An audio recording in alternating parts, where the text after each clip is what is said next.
Yes, ku murongo wa telefone rero turi kumwe na bwana Karegeya Omar Jean Baptiste. Ngira ngo kuva ku munsi w'ejo twari twagarutse kuri kese cyangwa se ku ntambara iri kubera mu mujyi wa Goma, aho ingabo za M23 kugeza iyi saha zamaze gutangaza ko noneho zamaze kwinjira muri uno mujyi ndetse zigasaba n'ingabo za Kongo gushyikiriza intwaro UN kugira ngo bagaragaze ko bamanitse amaboko. Karegeya wakomeje gukurikirana iby'iyi situation, ndagira ngo twinjire neza noneho mu gikorwa nyirizina uko bimeze, ugenda utubwira yaba no ku mupaka umunini n'umutoya. urakoze Jarasi, nk'uko ejo dukora ikiganiro nakubwiraga ko ibintu bigenda bihinduka. Yego. Ejo twakoze ikiganiro, ikibuga cy'indege gisa naho cyamaze kugotwa na M23. Yego. Hanyuma muri uko kukigota byagezeho baranagifunga, ikirere kirahagarara. Yego. Ku buryo hari n'indege ya Afurika y'Epfo yaje izanye ibikoresho byo gufasha abasirikare ba Afurika y'Epfo bari mu mutwe wa SADC urwana ku ruhande rwa FARDC. Indege rero yasubijweyo igitaraganya. Yego. Hanyuma n'icyari ikibuga gusa biraguka, Goma yose irafatwa. Nta mirwano ihambaye ibaye, usibye kuba ari umusozi witwa Mongoma usa naho uri hejuru y'ibitaro, uriho n'iminara myinshi haruguru y'ikibuga toya. Yego. ureba kuri stade d'Unité. Uwo musozi rero uriho ni ukontorora Goma yose. Ni ukuvuga ngo FARDC bo bamaze kwikuramo umujyi wa Goma, usigaramo abantu twakwita nk'ikisi, niba ari ingegera, niba ari ibisambo, niba ari iki. Donc abandi bawazarendo baba bambaye imyenda ya gisirikare ivanze n'iya gisivile n'abandi abo nibo bari muri Goma. FARDC yamaze kuyabangira ingata. N'abaki basigaye rero M23 yabasabaga ko bitarenze saa 9 z'ijoro bagomba kuba bamaze guha intwaro MONUSCO. Hanyuma bo abasirikare badafite intwaro bakiripotinga kuri stade d'Unité. Yego. Ibyo biba bishatse kuvuga ngo nyuma y'ayo masaha umujyi uraba ukontororwa na M23. Ucaracara ari umusirikare arafatwa nk'uwigometse. Urumva nyine arabona ibimubaho. Ashobora no kubigwamo. Yes. Utiripotinga muri stade aravanamo imyenda abeho gisivili. Yego. Icyo nicyo gishoboka. Hanyuma mu yindi myanzuro, ikivu kirafunze. Yego. Nta gucaracara mu kivu. Bavuga ngo ikibuga cy'indege kirafunze. Umujyi wa Goma urakontororwa na M23, ariko ntabwo ariyo nyirawo. Ubu uri hagati ya M23 na MONUSCO. Yego. Ntabwo biremezwa ngo M23 nubwo ariyo yawufashe, ariko ntirawiyitira ko mutera. Yego. Ngo imyanzuro ukwiraza nibwo ejo nakubwaga bya diplomasi. Kuba M23 yawufashe ikawushyira mu maboko ya MONUSCO, ariko ntabwo yawushyira mu maboko ya FARDC. Ibindi bikaba kuza pari influence y'amahanga ya diplomasi nakubwiraga, bikarangira either umujyi ugumye mu maboko ya MONUSCO. Yego. Ariko cyangwa se ukajya mu maboko ya M23, mais jamais ntushobora kujya mu maboko ya FARDC. Ibyo rero byari bihari ejo. Iryo tangazo ryo kuvuga ngo saa 9 babe bamaze gutanga intwaro. Hanyuma nabo biripotinge muri stade. Ubwo abagera muri stade ikiraba n'iki ni ukubigisha bakajya ku ruhande rwa M23, kuko byose mpamya ko babasubiza FARDC. Abashaka kuguma muri FARDC ubwo birutse bajyaho FARDC ifite ibirindiro. Saa 3 za nimugoroba amasasu yavugaga no kugeza muri kino gitondo mu masaa moya yarakivuga. Petite barriere irafunze ku ruhande rwa Kongo. Uruhande rumwe rufunze nka kumwe abarundi bafunze. Yego. Igice gisigaye cy'u Rwanda nacyo ni ukugira inama abaturage babo kudahirahira ngo bambuke, kubera ko hakurya harafunze kugira batagira ibibazo.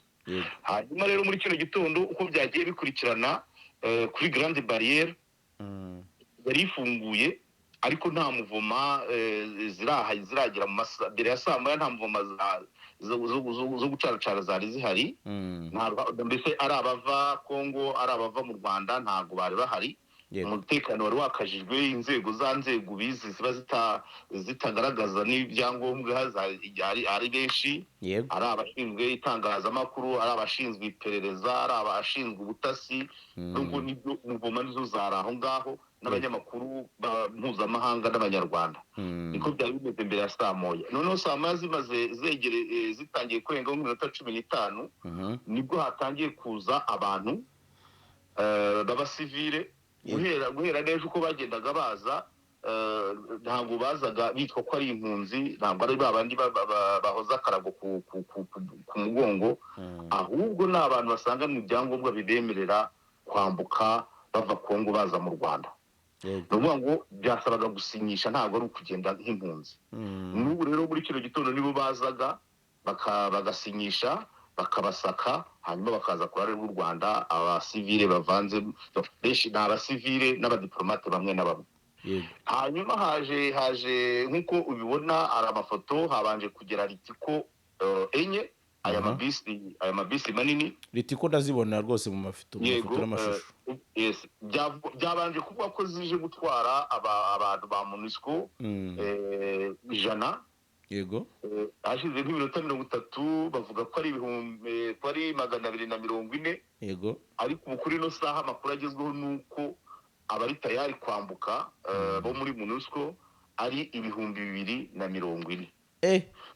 Yes, baragenda baza urusorongo hakurikijwe uko babona ibyangombwa, ibikoresho, ku buryo buri wese yambukana kiti ye yuzuye, kuko mu guca mu Rwanda bashobora kuza bakarara i Kigali, ejo bakurira indege basubira mu bihugu byabo, cyangwa se benshi nabo muri Irigwe, cyangwa se bakaba baguma i Kigali.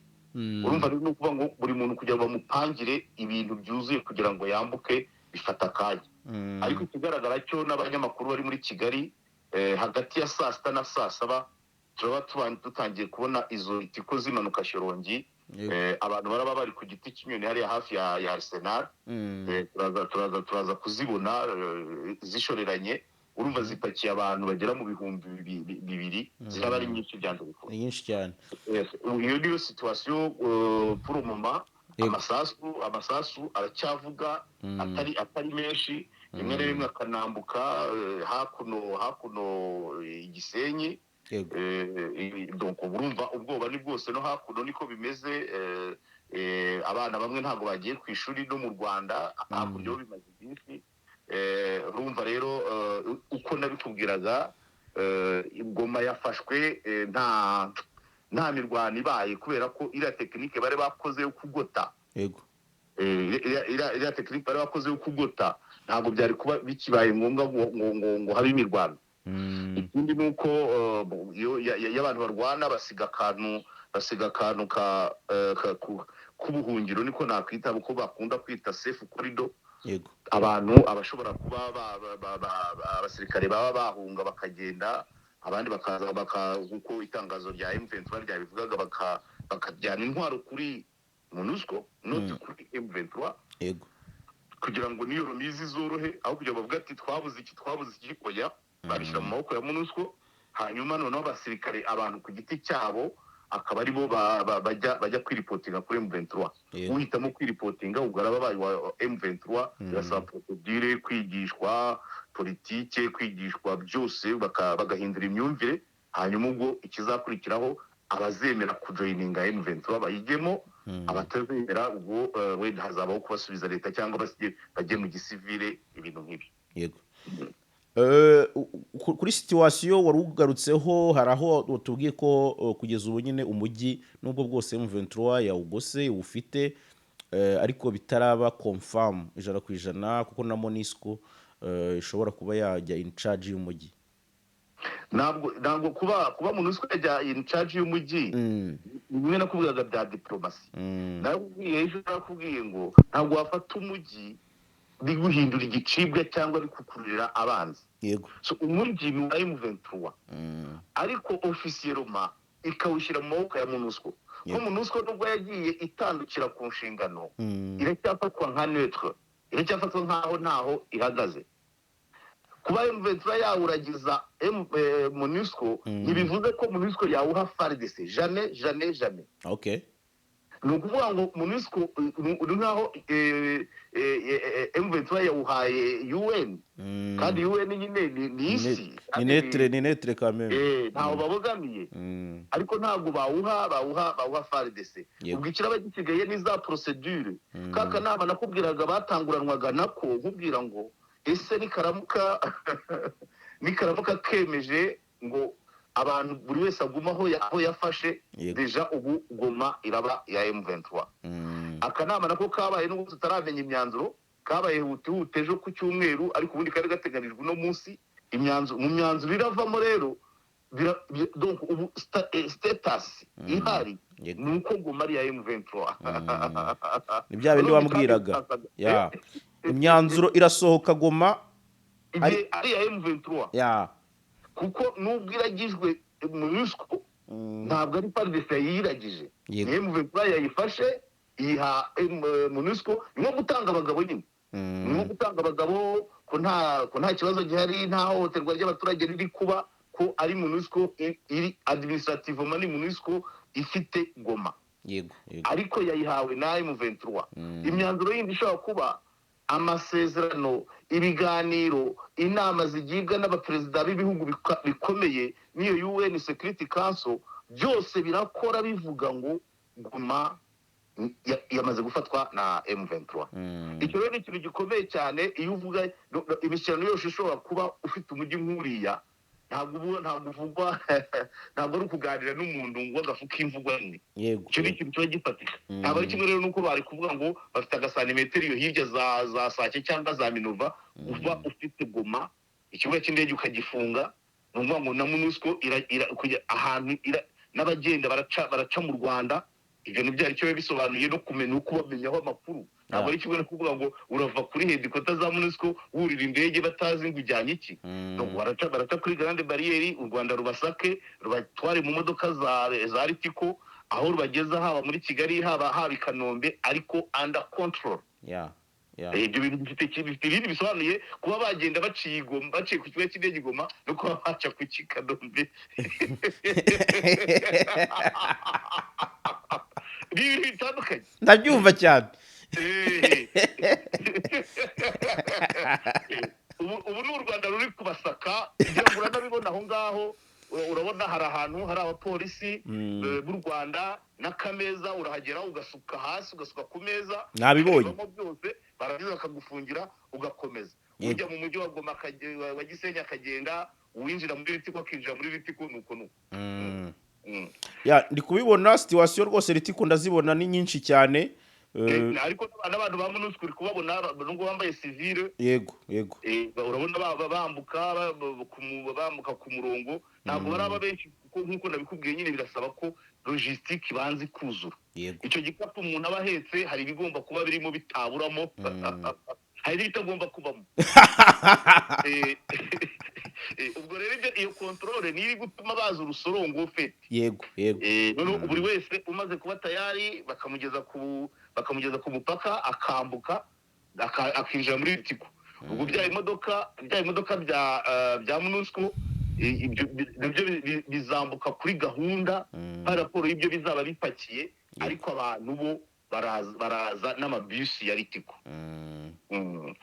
okay reka wenda tubanze dusangiza abantu situation uko imeze nabonye ari ibintu biri kwiupdatinga buri kanya reka ne kugutinza cyane ahubwo wenda nitugize ikindi kintu gishya tumenya twakongera tukabaha update oya nibaza ko wenda usibye nk'iyi situation mu gitondo nguhaye izikurikiraho harakurikiraho nk'imwe y'ikigoroba ariko iya nijoro n'izejo byo nanjye mu kanya ndaba ndi Gisenyi nanjye ndaba ndi Gisenyi ngewe ntabwo ndi bujye bishobora kutajya kuri petite barriere nkigira ruguru mu byayi cyangwa za Kanembwe aho mu giturage nabwo kubera urusaku kubera ko nta rusaku rw'abaturage ruba ruhari bituma wumva urw'amasasu ku buryo bworoshye niko ndi kubitekereza nagiye Kanembwe nshobora kuza hano nyuma ya brasserie za Kigufi muri turiya dusozi naho niho umuntu abasha kumenya ibiri hakurya neza ataruvuga ngo urabirebesha amaso noneho n'amatwi akumva neza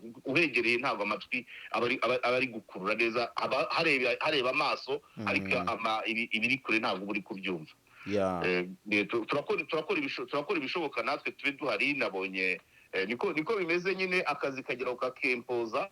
Kandi urabizi ko deja hari n'inzego, urumva n'inzego z'i Kigali zimwe zagiye zamanutse. Nibaza ko hari n'aho biragera usanga n'umuvugizi wa guverinoma cyangwa uwungirije ariho bavugira. Ni ukuvuga ngo akazi niho kibukiye muri rusange.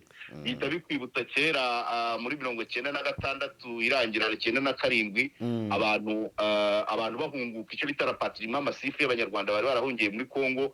Icyo gihe ko yari mystère trop impressionnant.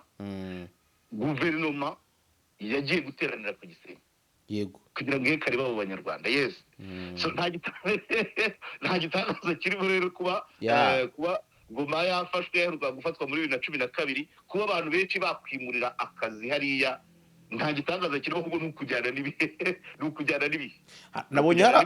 Nabonye hari abari kubifata nabi bakabisanisha no kuba bavuga ati u Rwanda muri kwishima hejuru ya Kongo. Wowe niwo mu gihe wabibonamo abantu, ariko njye ubanza urebe ngo abo bantu ni bande baba bivuga bati ntabwo kwishima kuri Kongo. Kongo igihugu ntaho kijya. Igihugu cyitwa igihugu iyo gifite abaturage batekanye. Ejo narabikubwiye, igihugu se cyakwitwa igihugu gifite abarenga 100,000 abaturage bacyo birwa bangara mu bindi bihugu bamaze imyaka irenga 20. U Rwanda narwo ntabwo u Rwanda itself ntacyo ruri cyo rudafite abaturage batekereza ku bandi baturage bafite ibibazo. Tuvuga ngo wenda uvuze Abanyarwanda n'Abanyekongo. Abanyarwanda bishima ari uko abaturanyi babayeho neza. Nta muntu n'umwe wishimiye, nta munyarwanda n'umwe wishimiye ko aba Banyekongo bavuga Ikinyarwanda imyaka bamaze hano. Ejo narabikubwiye, kumva ngo umuntu arahora abunza akarago nikava ku mutwe mu kindi gihugu kandi nawe afite gakondo ye. Icyo rero ikiraje ishinga Abanyarwanda batekereza neza ni ukuba Kongo yatekana, Abanyekongo bose bakagira uburenganzira bumwe, Abanyekongo bakazira amadisikuru ab'urwango. Ubutaha tuzakora ku kiganiro ku bushakashatsi bwa Never Again bwakoze kuri hate speech zo muri Kongo. Rero ntabwo ari ukuvuga ngo ni ugukina ku mubyimba. Igikenewe ni ukuba Kongo yacungwa neza, abaturage bayo bose bakagira uburenganzira nk'ubw'Abanyarwanda dufite mu gihugu cyacu, nabo bakagira uburenganzira mu gihugu cyabo, bakayoborwa neza. Nta kindi. M23 kubifashe Goma, hari inzira ateruramo ijyana i Kigali. Iragenda imanaginga uko ikirakora ni ukuvana mu biro umuntu ufite hate speech bagaterekamo ushaka kubanisha Abanyekongo. Nta kindi gihinduka. Nta modoka ya Kongo irambuka mu Rwanda, nta nzira ya Kongo irambikwa amapine ngwizi.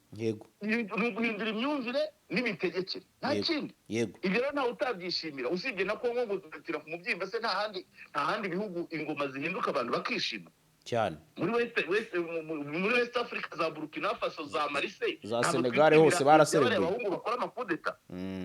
Ikiba gikenewe umunyarwanda muzima, umuturage muzima wese ashimishwa nuko abayeho neza n'abandi baturage bagenzi be babayeho neza mu mahoro, mu bumwe no mu burenganzira. Hanyuma abantu bakagenderanira.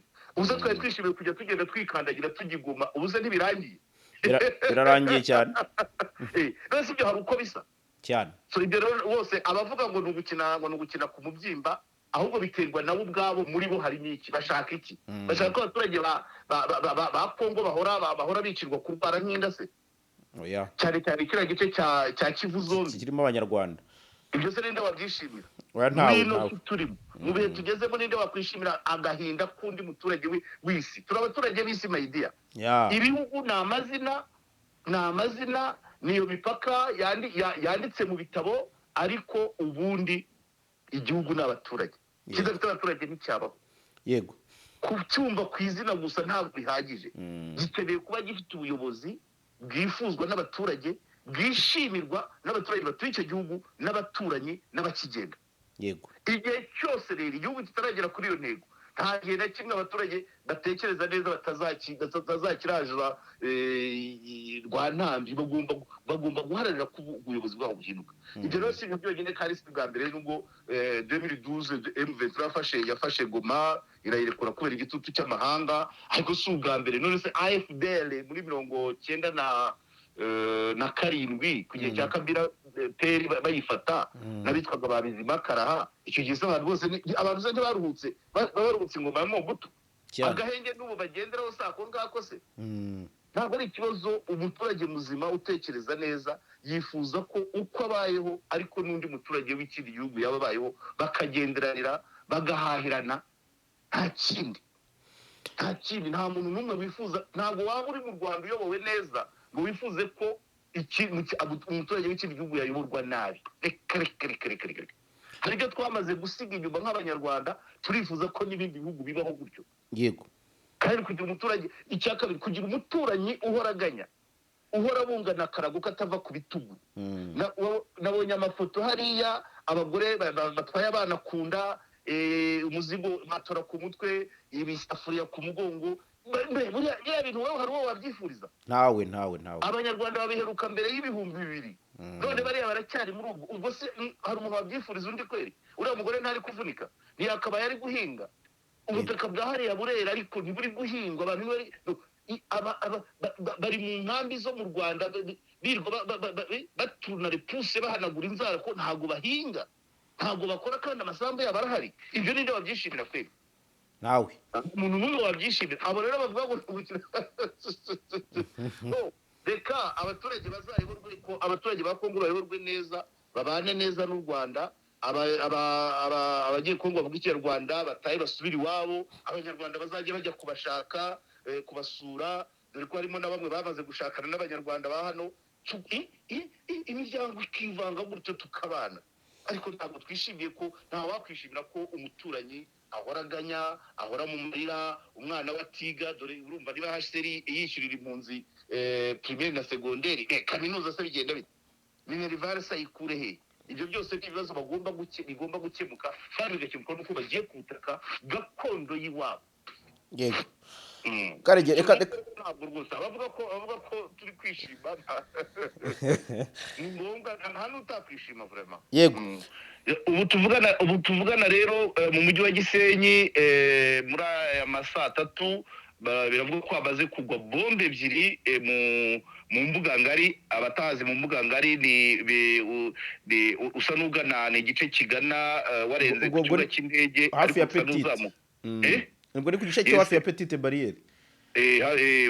Utaragera kuri gare ukazamukamo hari ishuri rya segonderi rifite na primaire, hakaba n'isoko risa naho ari ryo rinini abaturage ba Gisenyi basigaye barema ugeranyije n'andi, kuko iryo mu mujyi ryanze kuzura no muri Unama n'agasoko gatoya. Isoko ryitwa ko ari rirema cyane ni irya mbuga ngari. Ubwo rero izo bombe zimaze kuhagwa, hahise haba icyo nakwita ari abari mu isoko riraremuye, n'abana bari bamaze kugera ku mashuri bahise babwira ati mutahe, urumva nibura buri umutekano ucungirwe mu ngo. Yego. Reka duhinira aho ngaho rero, dusangiza abadukurikiye kuri KOP update. Ibindi wenda numara kugera mu byahi naho ngaho za Jomba n'iki uratubwira. Asante. Asante.